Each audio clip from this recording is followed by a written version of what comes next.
میں مبلغ بنوں سنتوں کا، خوب چرچا کروں سنتوں کا، ہو کرم بہر خاک مدینہ۔ الحمدللہ رب العالمین، والصلاة والسلام على سید الانبیاء والمرسلین، اما بعد فاعوذ باللہ من الشیطان الرجیم، بسم اللہ الرحمن الرحیم۔ پڑھیے الصلاة والسلام علیک یا رسول اللہ وعلى آلک واصحابک یا حبیب اللہ۔ الصلاة والسلام علیک یا نبی اللہ وعلى آلک واصحابک یا نور اللہ۔ نویت سنت الاعتکاف۔ میرے پیارے اور محترم اسلامی بھائیوں اور مدنی چینل کے ناظرین، درود پاک پڑھنے کے بے شمار فضائل و برکات ہیں۔ اس سے پہلے کہ بیان کو مزید آگے بڑھایا جائے، آئیے پہلے اچھی نیتیں کر لیتے ہیں۔ آج کے اجتماع کے لیے نیت کر لیجئے کہ توجہ کے ساتھ گفتگو اور دیگر معمولات سے فارغ ہو کر، موبائل فون کے استعمال سے بچ کر، ادھر ادھر دیکھنے سے بچ کر، ممکن ہوا تو بیان کی تعظیم کی نیت سے 2 زانو بیٹھ کر بیان سنوں گا۔ جن کے لیے ممکن ہو وہ جس طرح التحیات میں بیٹھتے ہیں اس طرح بیٹھ جائیں، جب تھک جائیں تو پھر جیسے آپ مناسب سمجھے ویسے بیٹھ جائیں۔ یہ بھی نیت کر لیں انشاءاللہ کہ جب جب درود پاک پڑھایا جائے گا درود پاک پڑھوں گا، اہم باتیں لکھ لوں گا، بیان کے بعد اجتماع کے بعد سلام اور مصافحہ کی سنت کو بھی ادا کروں گا۔ درود پاک پڑھنے کے یقیناً بے شمار فضائل و برکات ہیں۔ درود پاک کہاں کہاں اور کب کب کیسے کیسے کام آتا ہے، جب جب پڑھتے ہیں ایمان تازہ ہو جاتا ہے۔ اے حرمین طیبین جانے والے حاجیوں، آپ سے بھی میری گزارش ہے، اس سفر میں قدم قدم پر درود پاک کو اپنا ورد رکھیے گا۔ انشاءاللہ عز و جل ہمیں بہت ساری برکتیں ملتی چلی جائیں گی۔ اور دنیا بھر میں جو ناظرین حرمین طیبین جانے کی تمنا تو سب کے دل میں ہے نا، تو شاعر یہ بھی تو لکھتا ہے، دکھوں نے تم کو جو گھیرا ہو تو درود پڑھو، دکھوں نے تم کو جو گھیرا ہو تو درود پڑھو، جو حاضری کی تمنا ہو تو درود پڑھو۔ آئیے مل کر درود پڑھتے ہیں۔ صلو علی الحبیب صلی اللہ تعالی علی محمد صلی اللہ علیہ وسلم۔ میرے پیارے اور محترم اسلامی بھائیوں، جب بھی حج کا موقع آتا ہے ساری دنیا میں ایک خوشی کی لہر مسلمانوں کے درمیان دوڑ جاتی ہے۔ چھوٹا ہو یا بڑا، مرد ہو یا عورت، ہر کسی کی یوں کہیے کہ ارمان جاگ اٹھتے ہیں، اور گویا دل سے یہ صدا نکلتی ہے، حاجیوں کے بن رہے ہیں قافلے پھر یا نبی، حاجیوں کے بن رہے ہیں قافلے پھر یا نبی، پھر نظر میں پھر گئے حج کے مناظر یا نبی۔ آہ میرا کیا بنے گا گر نہ حج پر جا سکا، تم بلا لو تم بلانے پر ہو قادر یا نبی۔ آہ پلے زر نہیں رکھتے سفر سرور نہیں، تم بلا لو تم بلانے پر ہو قادر یا نبی۔ تو میرے پیارے اسلامی بھائیوں، کچھ لوگ جانے کی تیاریوں میں مصروف ہیں، کشاں اپنا رخت سفر باندھ رہے ہیں، ان کی خوشبختیوں کی معراج قریب آیا چاہتی ہے، اور کچھ یاد حرم میں اداس ہو گئے ہیں۔ یقیناً یہ حرم کی یاد میں تڑپنا، مدینے کی یاد میں مچلنا بھی سعادتوں والوں کا حصہ ہے۔ آج انشاءاللہ ہم کچھ مکہ پاک اور بالخصوص حج کے کچھ فضائل کے بارے میں سنیں گے، تاکہ مزید شوق حرم بڑھے، اور جو جا رہے ہیں ان کا مزید ایمان تازہ ہو، اور یہ ریئلائز بھی ہو کہ یہ کوئی عام سفر نہیں ہے، یہ کوئی نارمل جرنی نہیں ہے، یہ کوئی زندگی کا عام سفر نہیں کہ جیسے بندے نے سامان اٹھایا اور چلنا شروع کر دیا۔ یہ کعبے کی طرف چلنے والا سفر ہے، یہ سوئے حرم جانے والے قدم ہیں، یہ حج کے لیے اٹھنے والے میرے پیارے اور محترم اسلامی بھائیوں کاروان ہیں۔ ذرا سوچئے تو صحیح کہ جب بندہ احرام کی چادریں پہنتا ہے، اللہ اللہ، کچھ دل کی کیفیت ہی بدل جاتی ہے. یہ کون سر سے کفن لپیٹے چلا ہے الفت کے راستے پر. ہائے ہائے، اللہ تعالی ہمیں بھی احرام پہن کر لبیک پڑھنا نصیب فرمائے، یہ لباس پہن کر مکہ پاک میں حاضری عطا فرمائے. یہ کون سر سے کفن لپیٹے چلا ہے الفت کے راستے پر، فرشتے حیرت سے تک رہے ہیں کہ کون ذی احترام آیا. زہے مقدر حضور حق سے سلام آیا، پیام آیا، جھکاؤ نظریں بچھاؤ پلکیں، ادب کا عالی مقام آیا. اور جب لبیک پڑھتا ہے کوئی حاجی، جب مکہ پاک جانے والا احرام پہن کر لبیک کی صدا بلند کرتا ہے، اس کے دل کی کیفیت کچھ اور ہی بن جاتی ہے. اے حرم پاک کے جانے والوں، لبیک کو اپنا وظیفہ بنا لینا، تلبیہ کے معنی ضرور ذہن میں رکھنا. اور جب اس تصور میں آپ لبیک پڑھیں گے کہ میں اپنے رب کی بارگاہ میں حاضری لگا رہا ہوں، یہ پکار رہا ہوں، لبیک اللہم لبیک، میرے مولا میں حاضر ہوں، لبیک لا شریک لک لبیک، اے مولا تیرا کوئی شریک نہیں، میں حاضر ہوں. ان الحمد والنعمت لک والملک، اے مولا تیرے لیے ہی تعریف ہے، تیرا ہی ملک ہے. اے اللہ یہ نعمتیں بھی تیری ہیں، تیرا کوئی شریک نہیں، میں حاضر ہوں. یہ حاضری کا تصور جما کر، رب کی بارگاہ میں اپنی حاضری لگانے کا تصور جما کر، جب ایک جانے والا حرم پاک کی طرف چلنے والا لبیک پڑھتا ہے تو میرے پیارے اسلامی بھائیوں، اس کے دل کی کیفیت ہی کچھ اور ہوتی ہے. شاعر لکھتا ہے نا، فضا میں لبیک کی صدائیں زفرش تا عرش گونجتی ہیں، فرشتے حیرت سے سک رہے ہیں. یہ کون سی احترام آیا. تصور میں ڈوب کر آئیے مل کر لبیک پڑھتے ہیں. لبیک اللہم لبیک، لبیک لا شریک لک لبیک، ان الحمد والنعمت لک والملک لا شریک لک، لبیک اللہم لبیک، لبیک لا شریک لک لبیک، ان الحمد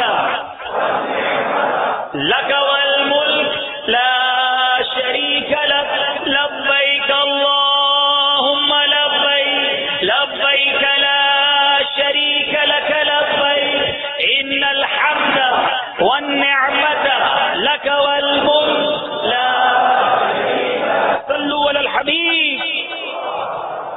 وہ پیارا پیارا کعبہ اس وقت ساری دنیا کی توجہ کا مرکز بنا ہوا ہے. ارے کون سا ایسا مسلمان ہے جو اس کعبے کے دیدار کو نہ تڑپتا ہو؟ ارے کون سا ایسا دل ہے جو کعبہ مشرفہ کے دیدار کے لیے نہ مچلتا ہو؟ کون سا ایسا انسان ہوگا جو کعبہ مشرفہ کے گرد پروانہ وار طواف کرنا اپنی زندگی کی بہت بڑی سعادت نہ سمجھتا ہو؟ آئیے میرے پیارے اسلامی بھائیوں، کچھ اسی کعبہ مشرفہ کے بارے میں سنتے ہیں. یہ کعبہ تعمیر کیسے ہوا؟ ارے بلکہ پہلے یہ سنیے، یہ کعبہ ہمارا قبلہ کیسے بن گیا؟ یاد رکھیے میرے آقا علیہ الصلوۃ والسلام کے ابتدائی دور میں مسلمان جب نماز پڑھا کرتے تھے تو مسلمانوں کا قبلہ بیت المقدس ہوا کرتا تھا. بیت المقدس، مسجد اقصی جس کو آج قبلہ اول ہم کہا کرتے ہیں، یہ اسی لیے کہا جاتا ہے کہ پہلے مسلمان بھی اسی طرف رک کر کے نماز پڑھا کرتے تھے. میرے پیارے اور محترم اسلامی بھائیوں، اب ہوا یہ کہ پیارے اور محترم اسلامی بھائیوں، کفاروں نے، غیر مسلموں نے پیارے آقا علیہ الصلوۃ والسلام اور صحابہ کرام کو یہ تانا دینا شروع کیا کہ آپ تو ہمارے ہی قبلے کی طرف رک کر کے نماز پڑھتے ہیں. اب نبی پاک صلی اللہ تعالی علیہ وسلم کا دل اقدس پر ملال ہوا. میرے آقا علیہ الصلوۃ والسلام کی یہ چاہت تھی کہ ہمارا جو قبلہ ہے وہ کعبہ ہو جائے. اللہ تعالیٰ آپ سب کو بار بار مدینہ طیبہ کی حاضری عطا فرمائے. یہ تاریخی واقعہ مسجد قبلتین کے مقام پر ہوا. آج بھی وہ مسجد موجود ہے مدینہ منورہ میں کہ جہاں دو محرابیں بنی ہوئی ہیں اور ایک محراب اشارہ کرتی ہے اس طرف کہ پہلے مسلمان اس طرف اس مسجد میں اسی مقام پر میرے آقا کے ساتھ نماز صحابہ کرام پڑھ رہے تھے اور مسجد اقصی کی طرف رخ ہے. اب میرے پیارے اسلامی بھائیوں، قرآن مجید فرقان حمید میں اس بات کو، اس واقعے کو کتنے پیارے انداز میں اللہ تبارک و تعالیٰ ارشاد فرماتا ہے. چنانچہ پارہ نمبر 2 سورہ بقرہ آیت نمبر 144 میں ارشاد ہوتا ہے، قد نرا تقلب وجهک فی السماء فَلَنُوَلِّيَنَّكَ قِبْلَةً تَرْضَاهَا۔ ترجمہ کنز الایمان، ہم دیکھ رہے ہیں بار بار تمہارا آسمان کی طرف منہ کرنا، تو ضرور ہم تمہیں پھیر دیں گے اس قبلے کی طرف جس میں تمہاری خوشی ہے۔ اب مسجد قبلتین میں نماز ہو رہی ہے، 4 رکعت والی نماز ہے، پہلی 2 رکعتیں مسجد اقصی کی طرف مسلمان ادا کر رہے ہیں، اور دوران نماز نبی پاک صلی اللہ تعالی علیہ وسلم کو حکم ہوتا ہے کہ اپنا چہرہ، اپنا رخ کعبہ مشرفہ کی طرف کر دیجئے۔ دوران نماز میرے آقا نے اپنا رخ کعبے کی طرف کر دیا، اور صحابہ کرام کی اطاعت دیکھیے، سوال نہیں، کوشچن نہیں، ارے نماز تو مسجد اقصی کی طرف پڑھی جاتی ہے، یہ جاری نماز میں نبی پاک نے اپنا ڈائریکشن چینج کر دیا ہے۔ اللہ اللہ، اطاعت کی ایسی تاریخ رقم کی کہ صحابہ کرام نے جب دیکھا کہ نبی پاک نے رخ تبدیل کر دیا ہے، ارے ان کا ایمان تھا ہمیں تو رحمان بھی نبی کے در سے ملا ہے، ارے جو ملا ہے نبی کے در سے ملا ہے۔ میرے آقا نے ڈائریکشن چینج کی، نبی نے رخ چینج کیا، سارے صحابہ بھی اسی رخ نماز پڑھنا شروع ہو گئے۔ امام عشق و محبت، مجدد دین و ملت، پروانہ شمع رسالت کیا خوب لکھتے ہیں، خدا کی رضا چاہتے ہیں دو عالم۔ ساری دنیا چاہتی ہے نا اللہ راضی ہو جائے، رب خوش ہو جائے، رب ہم سے سدا راضی ہو جائے، کہیے آمین۔ مگر اعلیٰ حضرت کیا لکھتے ہیں، خدا کی رضا چاہتے ہیں دو عالم، اور خدا چاہتا ہے رضائے محمد۔ میرے آقا علیہ الصلوۃ والسلام کی خواہش تھی، رب نے قبلہ یہ عطا فرما دیا۔ تو اے مسلمانوں، خاص طور پر اے حاجیوں، جب کعبے کو جانا اور جب مسجد قبلتین کو جانا، یہ تاریخی واقعہ ضرور یاد کیجئے گا، اور اپنے دل میں مزید مقام مصطفیٰ کو بڑھنے دیجئے گا کہ یہ مقام اور شان اور مرتبہ ہے اللہ کی بارگاہ میں میرے نبی محترم کا صلی اللہ تعالی علیہ وسلم، کہ میرے نبی کا اگر یہ خیال ہے، سرکار دو عالم صلی اللہ تعالی وسلم کی یہ چاہت ہے، تو قبلہ تبدیل کر دیا گیا۔ اب رہتی دنیا نبی پاک صلی اللہ تعالی وسلم نے جس قبلے کو اپنایا اس کی طرف رخ کر کر نماز پڑھتی ہے۔ اب آئیے کعبہ مشرفہ کے بارے میں قرآن مجید فرقان حمید کیا ارشاد فرماتا ہے، چنانچہ اللہ تبارک و تعالی پارہ 4 سورہ آل عمران کی آیت نمبر 96 اور 97 میں ارشاد فرماتا ہے، جس کا ترجمہ کنز الایمان ہے، بے شک سب میں پہلا گھر جو لوگوں کی عبادت کو مقرر ہوا وہ ہے جو مکہ میں ہے، برکت والا اور سارے جہان کا رہنما، اس میں کھلی نشانیاں ہیں ابراہیم کے کھڑے ہونے کی جگہ، اور جو اس میں آئے امان میں ہو، اور اللہ کے لیے لوگوں پر اس گھر کا حج ہے جو اس تک چل سکے، اور جو منکر ہو تو اللہ سارے جہان سے بے پرواہ ہے۔ اب میرے پیارے اور محترم اسلامی بھائیوں، کعبۃ اللہ کی تھوڑی سی تاریخ بھی سمجھ لیجئے۔ حضرت سیدنا ابن عباس رضی اللہ تعالیٰ عنہما فرماتے ہیں، اس آیت مبارکہ میں بیت سے مراد کعبۃ اللہ شریف ہے، جس کو اللہ عز و جل نے بیت المعمور کی سیدھ میں زمین پر رکھا۔ جیسا کہ مروی ہے، سیدنا آدم علیہ نبینا علیہ الصلوۃ والسلام کو جنت سے زمین پر اتارا گیا، آپ نے حج بیت اللہ فرمایا، پھر فرشتوں سے ملاقات ہوئی تو انہوں نے عرض کی، اے آدم آپ کا حج قبول ہو گیا، ہم نے آپ سے 2000 سال پہلے بیت اللہ شریف کا حج کیا تھا۔ فرشتوں نے حضرت آدم علیہ السلام سے 2000 سال پہلے حج کیا، پھر آپ علی نبینا علیہ الصلوۃ والسلام نے ان سے دریافت کیا، تم حج میں کیا پڑھتے تھے؟ انہوں نے عرض کی، ہم سبحان اللہ والحمد للہ ولا الہ الا اللہ واللہ اکبر پڑھا کرتے تھے۔ پھر حضرت سیدنا آدم علیہ نبینا علیہ الصلوۃ والسلام بھی طواف میں یہی پڑھتے اور اللہ کی بارگاہ میں عرض کرتے، اے اللہ میری اولاد میں اس گھر کو تعمیر کرنے والا بنا۔ اللہ عز و جل نے وحی فرمائی کہ میں اپنا گھر تیری اولاد میں سے اپنے خلیل حضرت ابراہیم علیہ الصلوۃ والسلام سے بنواؤں گا، میں اس کے ہاتھوں اس کی تعمیر کا فیصلہ کر چکا ہوں۔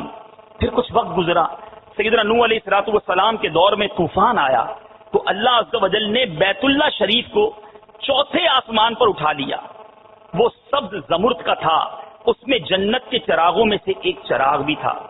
حضرت سیدنا جبرائیل علیہ الصلوۃ والسلام حجر اسود کو جبل ابو قبیس میں چھوڑ آئے تاکہ اس طوفان میں غرق ہونے سے بچ جائے۔ اب سیدنا ابراہیم علیہ الصلوۃ والسلام کے دور تک، یعنی بٹوین حضرت نوح علیہ الصلوۃ والسلام کے دور سے لے کر سیدنا ابراہیم علیہ الصلوۃ والسلام کے دور تک بیت اللہ کی جگہ خالی رہی. جب آپ علیہ الصلوۃ والسلام کے ہاں حضرت سیدنا اسماعیل علیہ الصلوۃ والسلام اور حضرت سیدنا اسحاق علی نبینا علیہ الصلوۃ والسلام پیدا ہوئے تو اللہ تعالیٰ نے ان کو بیت اللہ شریف کی بنیاد رکھنے کا حکم دیا. آپ نے عرض کی یا اللہ مجھے اس کی نشانی بیان فرما.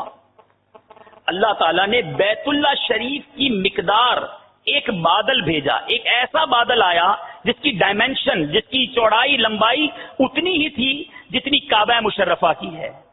اللہ نے وہ بھیجا اور وہ آپ کے ساتھ ساتھ چلتا رہا یہاں تک کہ آپ علی نبینا علیہ الصلوۃ والسلام مکہ مکرمہ پہنچے. اب بیت اللہ شریف جہاں آج ہے وہاں جا کر یہ بادل رک گیا. اچھا، آپ کو پکارا گیا اے ابراہیم اس بادل کے سائے پہ بنیاد رکھو، یعنی جو بھی اس کا شیڈو ہے، سایہ ہے، اس پر بنیاد رکھو، نہ کم نہ زیادہ. حضرت سیدنا جبرائیل علیہ الصلوۃ والسلام حضرت ابراہیم علیہ الصلوۃ والسلام کو بتاتے جاتے اور وہ عمارت بناتے جاتے. اور حضرت ابراہیم علیہ الصلوۃ والسلام کو آپ کے صاحبزادے سیدنا اسماعیل علیہ الصلوۃ والسلام پتھر اٹھا اٹھا کر پکڑاتے جاتے ہیں. اللہ کا ایک نبی پتھر دے رہا ہے، دوسرے خلیل اللہ کے نبی تعمیر کر رہے ہیں اور جبریل امین بتاتے چلے جا رہے ہیں. اللہ اللہ. مزید سنیے میرے پیارے اور محترم اسلامی بھائیوں، اب یہ تو ہو گیا کعبہ شریف کی تعمیر کیسے ہوئی. اب کعبہ مشرفہ کے ساتھ ایک پتھر بھی، مبارک پتھر بھی موجود ہے جس کو حجر اسود کہا جاتا ہے. اس کے بارے میں کیا آتا ہے احیاء العلوم میں حضرت امام محمد بن محمد غزالی بڑی پیاری روایت نقل کرتے ہیں کہ اللہ عز و جل نے بیت اللہ سے وعدہ کیا ہے، کعبے سے وعدہ کیا ہے، ہر سال 6 لاکھ افراد اس کا حج کریں گے منیمم، کم سے کم. اگر کم ہوئے تو اللہ تعالیٰ فرشتوں کے ذریعے اس کمی کو پورا فرما دے گا. اور بروز قیامت کعبہ مشرفہ پہلی رات کی دلہن کی طرح اٹھایا جائے گا اور جن لوگوں نے ان کا حج کیا ہوگا، اے حاجیوں مبارک ہو، کیا فرماتے ہیں جن لوگوں نے اس کا حج کیا وہ اس کے پردوں کے ساتھ لٹکے ہوئے ہوں گے، اس کے گرد چکر لگا رہے ہوں گے، یہاں تک کہ یہ جنت میں داخل ہوگا تو وہ بھی اس کے ساتھ داخل ہو جائیں گے. اور حدیث پاک میں آتا ہے حجر اسود ایک جنتی پتھر ہے، اسے قیامت کے دن اٹھایا جائے گا، اس کی 2 آنکھیں اور زبان ہوگی جس سے وہ کلام کرے گا اور ہر اس شخص کی گواہی دے گا جس نے اسے حق کو صداقت کے ساتھ بوسہ دیا ہوگا. اللہ اللہ، حرم پاک میں کیسی کیسی مبارک چیزیں موجود ہیں کہ انسان سوچتا چلا جائے تو دل کی دنیا بدلتی چلی جاتی ہے. بیت اللہ شریف کو عتیق بھی کہا جاتا ہے. کس لیے کہا جاتا ہے؟ اللہ تعالیٰ نے زمین سے 2000 سال پہلے پیدا فرمایا، اس کو ظالم اور جابر لوگوں کے قبضے سے آزاد رکھا، اس پر کسی ظالم و جابر کو مسلط نہ کیا. جس نے بھی کعبے کے ساتھ برا ارادہ کیا وہ ہلاک ہو گیا. حضرت سیدنا ابو بکر واسطی فرماتے ہیں اس کو عتیق یعنی آزاد گھر عتیق کہتے ہیں. آزاد کو عتیق کہنے کی وجہ یہ بھی ہے کہ جس نے بھی اس کا طواف کیا وہ جہنم سے آزاد ہو گیا. اے میرے پیارے اور محترم اسلامی بھائیوں، ذرا سوچئے کیسی مبارک جگہ ہے. اب وہ خوش نصیب جو کعبے کا طواف کر آئے ہیں اور وہ خوش نصیب جو کرنے جا رہے ہیں وہ تو جھوم جائیں، اور جو اب تک نہیں گئے وہ اپنے دل میں مزید طواف کی، کعبے کے دیدار کی، مکے کی حاضری کے شوق کو بڑھنے دیجئے. یہ یاد رکھیے، یہ کبھی نہ سوچئے کہ میں غریب ہوں، میرے پاس پیسے نہیں، میرے پاس اسباب نہیں، ارے پاسپورٹ اور ٹکٹ نہیں، میں کیسے حرم پاک جاؤں گا. ارے وہ رب کریم ہے، وہ جسے چاہے جب چاہے جیسے چاہے بلوا لیتا ہے. آپ نے دنیا میں کروڑوں لوگ دیکھے ہوں گے، ایسے لوگ بھی دنیا میں موجود ہیں، بہت پیسہ، دنیا دیکھی مگر دیکھا نہیں دیکھا تو مکہ نہیں دیکھا، نہیں دیکھا تو مدینہ نہیں دیکھا. اور آپ نے ایسے بھی غریب دیکھے ہوں گے جو بظاہر بڑے مفلس نظر آتے ہیں مگر آقا نے انہیں بھی مدینے بلا لیا ہے. رب نے کرم کیا، انہیں حج کی سعادت مل گئی. جبھی تو شاعر لکھتا ہے نا، کہاں کا منصب کہاں کی دولت، قسم خدا کی ہے یہ حقیقت. کہاں کا منصب کہاں کی دولت، قسم خدا کی ہے یہ حقیقت کہ جنہیں بلایا ہے مصطفیٰ نے وہی مدینے کو جا رہے ہیں. تو تڑپ پکی ہونی چاہیے، التجا سچی ہونی چاہیے. آئیے سنیے تو صحیح, ارے کعبے کے دیدار کو ہماری آنکھیں کیوں نہ بہیں, ارے کعبہ مشرفہ کے قریب جانے کو ہم کیوں نہ مچلیں. یہ کعبہ قیامت کے دن اپنے طواف کرنے والوں کی کیسی شفاعت کرے گا. سنیے اور جھوم جائیے میرے پیارے اور محترم اسلامی بھائیوں. کعبہ مشرفہ کے بارے میں آتا ہے, سیدنا وہب فرماتے ہیں تورات شریف میں ہے, اللہ عز و جل قیامت کے دن اپنے 7 لاکھ مقرب فرشتوں کو بھیجے گا, جن میں سے ہر ایک کے ہاتھ میں سونے کی زنجیر ہوگی. اور وہ کیا کریں گے؟ اللہ فرمائے گا جاؤ اور بیت اللہ شریف کو ان زنجیروں سے باندھ کر, سونے کی زنجیروں سے باندھ کر محشر کے میدان کی طرف لے آؤ. فرشتے جائیں گے, زنجیروں سے باندھ کر کھینچیں گے. ایک فرشتہ کہے گا اے کعبۃ اللہ چل, تو کعبہ مبارکہ کہے گا میں نہیں چلوں گا جب تک میرا سوال پورا نہ کیا جائے. فضائے آسمانی سے ایک فرشتہ پکارے گا تو سوال کر. کعبہ عرض کرے گا اے اللہ تو میرے پڑوس میں دفن مومنین کے حق میں میری شفاعت قبول فرما. تو کعبہ شریف کو آواز سنائی دے گی میں نے تیری درخواست قبول کر لی. حضرت سیدنا وہاں فرماتے ہیں پھر مکہ پاک کے مردوں کو اٹھایا جائے گا. جو اہل ایمان مکہ پاک میں تدفین جن کی ہوئی ہوگی انہیں اٹھایا جائے گا. ان کے چہرے سفید ہوں گے, وہ سب احرام کی حالت میں کعبے کے گرد جمع ہو کر لبیک کہہ رہے ہوں گے. فرشتے کہیں گے اے کعبہ اب چل, اب تو محشر کی طرف چل. کعبہ کہے گا میں نہیں چلوں گا جب تک میری درخواست قبول نہ کر لی جائے. فضائے آسمانی سے فرشتہ پکارے گا تو مانگ تجھے دیا جائے گا. تو کعبہ شریف کہے گا اے اللہ تیرے گناہگار بندے جو اکٹھے ہو کر دور دور سے غبار آلود ہو کر میرے پاس آئے, انہوں نے اپنے اہل و عیال اور احباب کو چھوڑا, انہوں نے فرما برداری اور زیارت کے شوق میں نکل کر تیرے حکم کے مطابق مناسک حج ادا کیے. مولا میں تجھ سے سوال کرتا ہوں کہ ان کے حق میں میری شفاعت قبول فرما, ان کو قیامت کی گھبراہٹ سے امن میں رکھ, اور مولا انہیں بھی میرے گرد جمع کر دے. ہائے ہائے, کعبہ آقا کی گناہگار امت کے لیے سفارش کر رہا ہوگا, ایسے گناہگاروں کے لیے بھی شفاعت کرے گا جس نے کعبے کے گرد طواف کیا ہوگا. تو ایک فرشتہ ندا دے گا کہ اس میں تو ایسے لوگ بھی ہیں جنہوں نے تیرا طواف کیا مگر طواف کے بعد پھر گناہوں میں پڑ گئے, ان پر اصرار کر کے اپنے لیے جہنم واجب کر لی.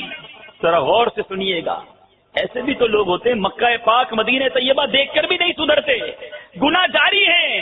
فرشتہ کہے گا کہ ایسے بھی لوگ ہیں تیرا طواف بھی کیا پھر بھی اتنے گناہ کیے کہ جہنم واجب کر لیا. وہ کعبہ عرض کرے گا اے اللہ عز و جل میں تجھ سے انہی گناہگاروں کے حق میں شفاعت قبول ہونے کا سوال کرتا ہوں جن پر جہنم واجب ہو چکی ہے. پھر اللہ عز و جل فرمائے گا میں نے ان کے حق میں تیری شفاعت قبول فرمائی. تو اب وہی فرشتہ ندا کرے گا جس نے کعبے کی زیارت کی تھی وہ الگ ہو جائے. اللہ عز و جل ان سب خوش نصیبوں کو کعبے کے گرد جمع کر دے گا, ان کے چہرے سفید ہوں گے اور جہنم سے بے خوف ہو کر طواف کرتے ہوئے تلبیہ کہیں گے. فرشتہ پکارے گا اے کعبۃ اللہ چل. تو اب میرے پیارے اور محترم اسلامی بھائیوں, آج تک تو آپ نے مسلمانوں کو تلبیہ یعنی لبیک کہتے ہوئے سنا تھا, وہ دن ہوگا جب کعبہ لبیک کہے گا. اور کعبہ کی تلبیہ کیا ہوگی سنیے, لبیک اللہم لبیک والخیر کلہ بیدیک لبیک لا شریک لک لبیک ان الحمد والنعمت لک والملک لا شریک لک. پھر فرشتے کعبہ مشرفہ کو کھینچتے ہوئے میدان محشر کی طرف لے جائیں گے. وہ خوش نصیب جنہوں نے کعبے کا طواف کیا, وہ خوش نصیب جنہوں نے کعبہ مشرفہ کو میرے پیارے اسلامی بھائیوں اس کے غلاف کو ہاتھ لگائے, وہ خوش نصیب جن کے جسموں نے کعبے کی غلاف کو چھوا ہے, ان کی قسمت پر رشک آ رہا ہے. اور جو جا رہے ہیں اس مبارک سفر پر وہ بھی سوچیں کہ میں اس کرم کے کہاں تھا قابل. خدا را پورے سفر میں ایک بات ذہن میں رکھیے گا جانے والوں کہ میں اس سفر کے قابل نہ تھا, ارے جہاں جانے کے لیے کروڑوں تڑپ رہے ہیں وہاں میرے رب نے مجھے موقع دیا ہے. ارے مجھ سے زیادہ نیک لوگ، میں تو گناہگار سیاکار، لاکھوں نیک لوگ تڑپ رہے ہیں، پرہیزگار مچل رہے ہیں، عاشقان رسول ہچکیاں باندھ رہے ہیں، اور میری اتنی خطائیں، میرے اتنے جرم، میری اتنی نافرمانیاں، اور پھر بھی مجھے مہمان بنایا جا رہا ہے، پھر بھی مجھے بلایا جا رہا ہے. ارے دنیا میں جو کوئی ایک بار کسی کو تنگ کرے وہ اپنے گھر اسے نہیں بلاتا کہ میں اس کو نہیں بلاؤں گا، یہ مجھے تنگ کرتا ہے، یہ میری بات نہیں مانتا، یہ بدتمیز ہے. ارے رب کی کرم نوازی تو دیکھو، کون سا زندگی کا ایسا دن ہے جب ہم نے اس کی نافرمانی نہ کی. زندگی میں کوئی ایک دن ایسا یاد نہیں جس میں گناہ نہ کیا، مگر میرے رب کا احسان تو دیکھو کہ پھر بھی ہمیں وہ اپنے گھر کا مہمان بنا رہا ہے، پھر بھی ہمیں چنا جا رہا ہے، پھر بھی بلایا جا رہا ہے اس مغفرت کے سفر کے لیے، اس رحمت کے سفر کے لیے، اس برکت والے سفر کے لیے. مگر حاجیوں ایک بات یاد رکھنا کہ وہاں جا کر شکوے شکایتیں مت کرنا، وہاں جا کر آسانیاں اگر نہ ملے تو تکلیفوں کا واویلا مت کرنا. ایک بات ذہن میں بٹھائے رکھنا کہ میں مجرم ہوں اور بھاگا ہوا مجرم ہوں، اپنے مولا کے دربار میں مغفرت لینے جا رہا ہوں، اپنے جرم بخشوانے جا رہا ہوں.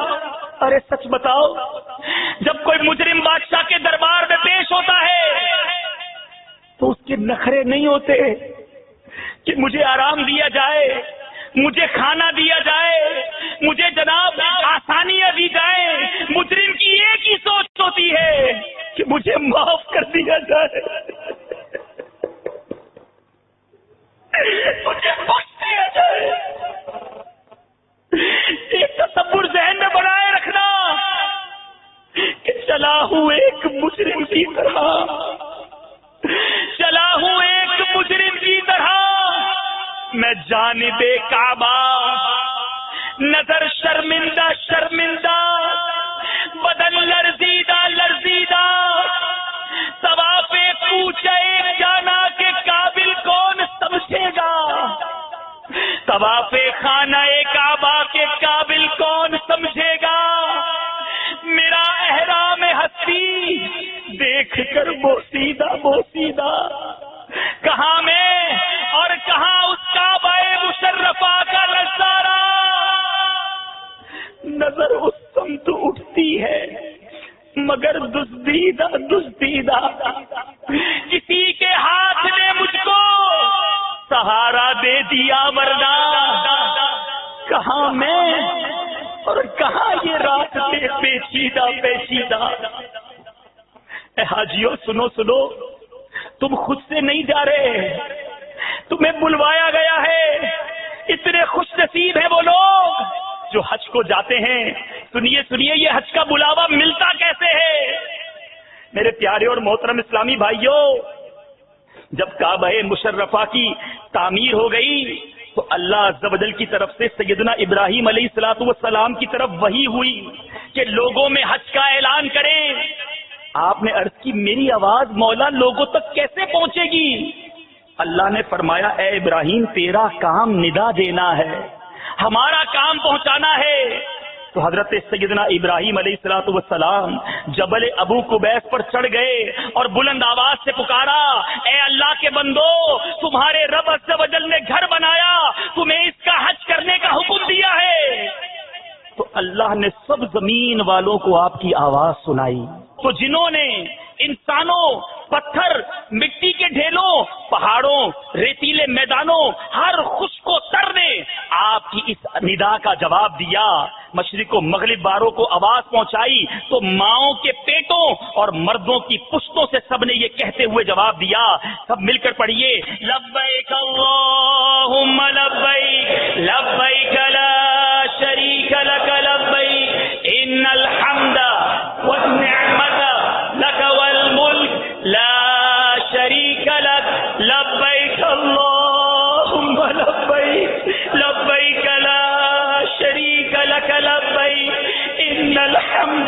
والنعمت لک والملک لا شریک لک لبیک اللہم لبیک لبیک لا شریک لک لبیک ان الحمد والنعمت لک والملک لا شریک لک. ایک تو آج ہم لبیک پڑھ رہے ہیں اور ایک اس وقت روحوں نے لبیک پڑھی تھی. علماء فرماتے ہیں آج وہی شخص حج کرے گا جس نے اس دن جواب دیا تھا. جس نے ایک مرتبہ اس وقت لبیک کہا تھا وہ ایک مرتبہ حج کرے گا. جس نے 2 مرتبہ کہا وہ 2 مرتبہ. جس نے 3 مرتبہ اس وقت جواب دیا وہ 3 مرتبہ حج کرے گا. اور جس نے اس وقت جتنی بار لبیک کہا تھا وہ اتنی بار حج کرے گا. میرے پیارے اور محترم اسلامی بھائیوں، باتیں تو بہت ہیں کرنے والی، ابھی تو بات ہی ہم نے مکہ پاک کی ہے. ہائے ہائے، یقیناً مکہ پاک کی شان بیان کی جائے، زمزم پر جائیں تو وہ حدیث یاد آتی ہے کہ میرے آقا فرماتے ہیں کہ زمزم شریف حدیث پاک کا مفہوم ہے کہ منافق اور مسلمان میں یہ فرق ہے کہ مسلمان زمزم شریف کو پیٹ بھر کر پیتا ہے. زمزم شریف پیٹ بھر کر پیجیے گا. پھر صفا اور مروہ کے درمیان دوڑنے کا خیال، وہ بی بی ہاجرہ کی یادیں، حضرت اسماعیل کا پیاس سے بلکنا، وہ منا اور عرفات کی شانیں، کیا کیا بیان کی جائے. مدینہ طیبہ، اللہ اللہ، سچی بات تو یہ ہے ان کے طفیل حج بھی خدا نے کرا دیے. ان کے طفیل حج بھی خدا نے کرا دیے. اصل مراد حاضری اس پاک در کی ہے. ارے مدینے کی بات بھی کرنی ہے. مدینے شریف جانا کوئی آسان بات نہیں ہے، یہ کوئی عام سفر نہیں ہے. سنبھل کر پاؤں رکھنا زائروں شہر مدینہ میں، سنبھل کر پاؤں رکھنا زائروں شہر مدینہ میں.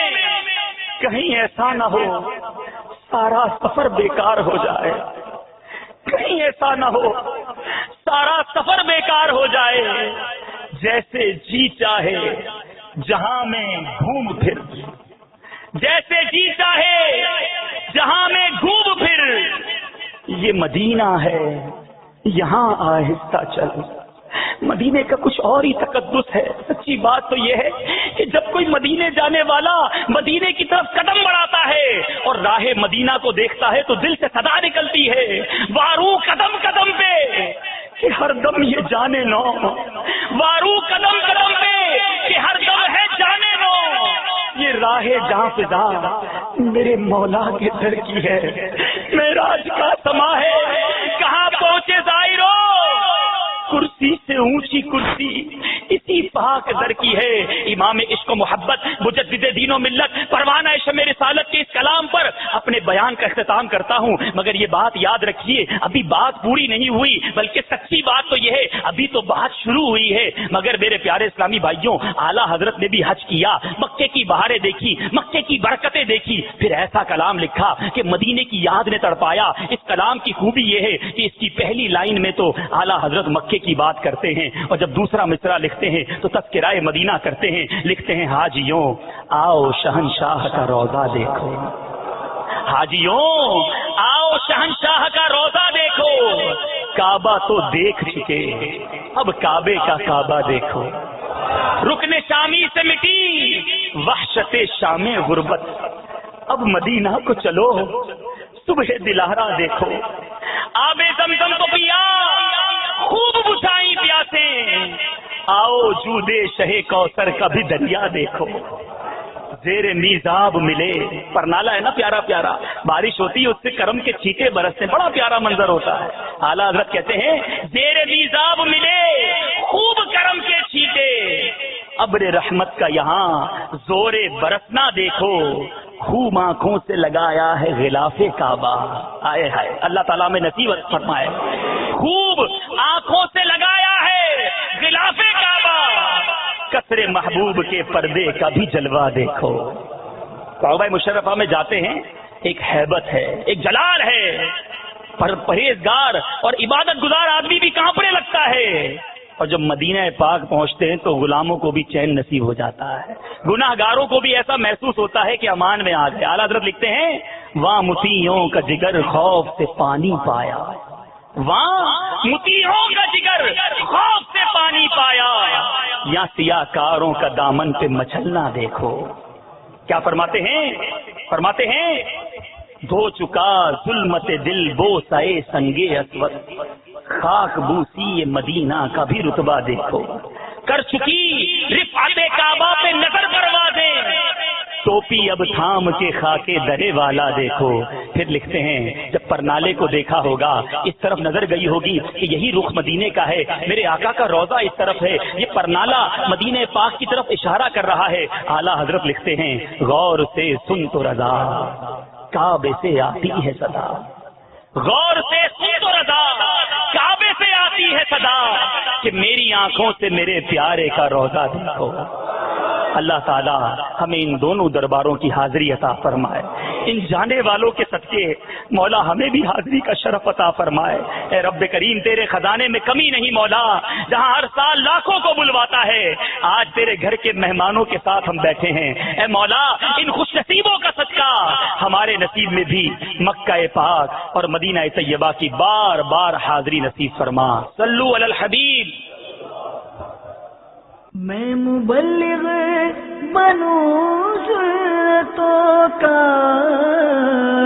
خوب چرچا کروں سنتوں کا، ہو کرم بہر خاک مدینہ.